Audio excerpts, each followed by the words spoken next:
Қоян мен тасбақа ертегісі. Ерте ертеде, ешкі жүні бөртеде, қырғауыл жүні қызылда, құйрық жүні ұзында бір қоян болыпты. Бір күні келе жатып тасбақаны көріпті. Ол тасбақаға былай дейді: «О достым, қайда бара жатырсың?» «Бүгін күн қандай тамаша, серуендеуге шықтым. Өзіңмен кездесу бір ғанибет. Кездесуімізді атап өтпедік пе?» депті тасбақа. Сөйтіп дереу нан жабатын таба тауып, ұннан қамыр жасап, нан пісірмекші болыпты. Екеуі пісіріп жатқанда қояны ойына бір арам ой келіпті.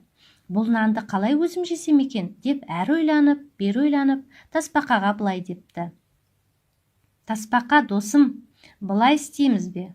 Мына табаны төбеден төменге қарай зырғытып жіберейік.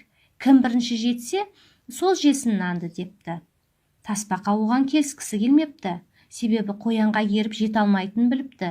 Бірақ қоян дегеннен қайтпай тұрып алыпты. Осылайша тасбақа көнуге мәжбүр болыпты.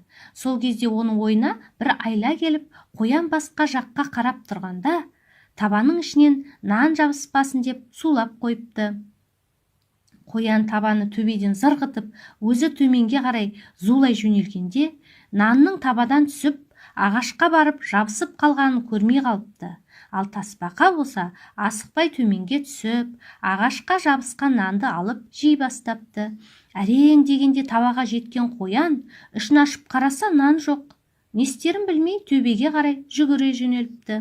Жүгіріп келе жатып, алыстан тасбақаның нанды жеп отырған көріпті. Амал қанша, келісім бойынша нанды бірінші алған жеуі тиіс. Қарны ашқан қол жалбарына бастапты: «Айналайын тасбақа, бір үзім наныңнан берші. Бір үзім, екі үзім дегенді білмеймін. Өзі шикі піссе де дәмді екен» деп тасбақа барлығын жеп тауысып қойыпты. Ол қарны сипап тұрып: «Ал қоян досым, бүгінгі тамақ өте дәмді болды. Үлкен рахмет» деп үйіне қарай жол тартыпты. Ал қоянның сілекейі шұбырып, қарны ашып, ағаштың бетінде қалған нан ұсақтарын кеміре бастайды. Міне сол күннен бастап ағаш қабықтарын кеміруді қояндар ұнататын болды.